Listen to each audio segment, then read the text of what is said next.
Today we're going to talk about how to prepare a sketch before painting. In this presentation, we'll talk about why do we need to do a sketch, tips for starting a sketch, mapping out a great sketch, and the different methods to create a sketch, such as a grid, a projector, and tracing. So to start off, why sketch? When you think of a sketch, I want you to think of something like a map. When you have a map, you use it to get a sense of direction for where you're going. In the same way, think of a sketch kind of like a guideline to give you a sense of direction for your painting. But in the same way that you wouldn't follow a map inch by inch, is the same way that you wouldn't follow a sketch guideline line by line. The sketch is simply there to show you the relationship between your paints, your painting techniques, and the shapes that you're going to use. These sketches are there to help you coordinate your shapes and your landscapes. So I wanted to give you some simple tips for starting your sketch. Now, in terms of pencils, it's best to use a soft grade of pencil for sketching. This would include 3B or 4B, because if you use a harder grade of pencils, you can create irreversible indentations and marks on your paper. You also want to use a kneaded eraser so that you don't damage the surface of your watercolor paper. When you use a pencil, try to make strong pencil marks so that the lines won't disappear when you put your wash or you add more layers of watercolor.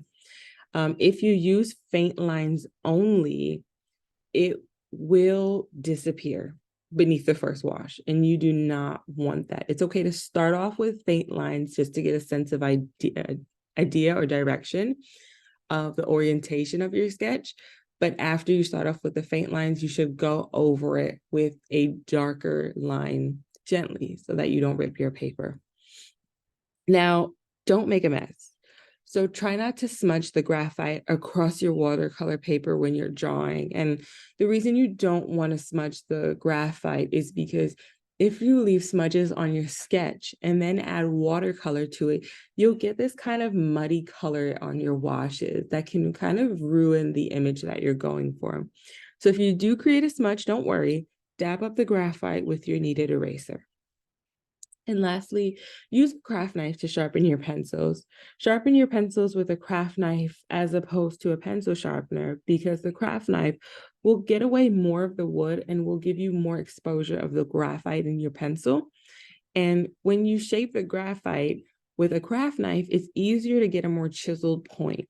When you have a more chiseled point, you're able to draw both fine and thicker lines with the simple twist of your pencil. You don't have to apply too much pressure.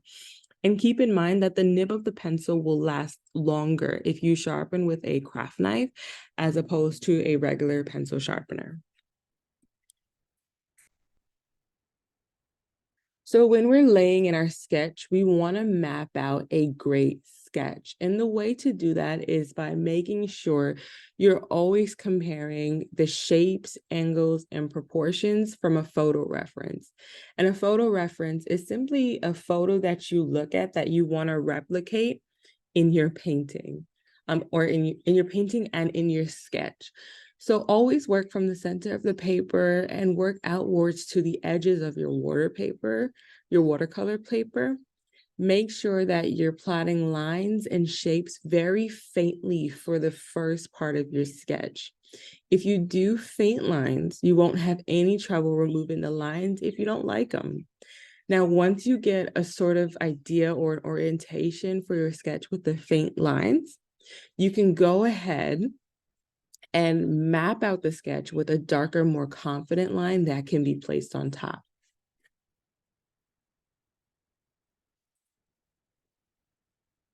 So there are 3 sketching methods that you can use, and the first one is a grid. The whole sense of these sketching methods are to help assist you if you find it difficult to kind of draw an orientation or map out a sketch. You don't have to rely on these methods. They're just here to help you. So when using a grid, you can transfer the outlines and the shape of your reference photo with the grid method. A grid helps you to break down the picture into smaller sections. So for example, you can draw a grid over your reference photo, and then you would draw the same grid over your watercolor paper. If you want to increase the size of your image, you would draw larger squares, and you would draw smaller squares if you want to decrease the image size. Once the grids are in place, you can just draw what you see in each square of the reference, and each square of the paper. You can also print out or have a transparent grid, and you can draw on the transparent grid and transfer it over to your watercolor paper.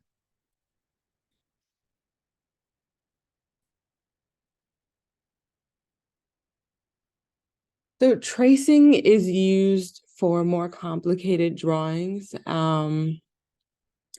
as tracing can save corrective work on the watercolor paper. So with tracing, you want to draw the image on an ordinary piece of paper. And then when you're happy with the image, you cover the back of that paper with an even layer of graphite. Now, in order to transfer the image to your watercolor paper, you would place your drawing over your watercolor paper and then lightly trace over the lines. The graphite will leave an indentation in your watercolor paper, which would give you a replica of your reference photo.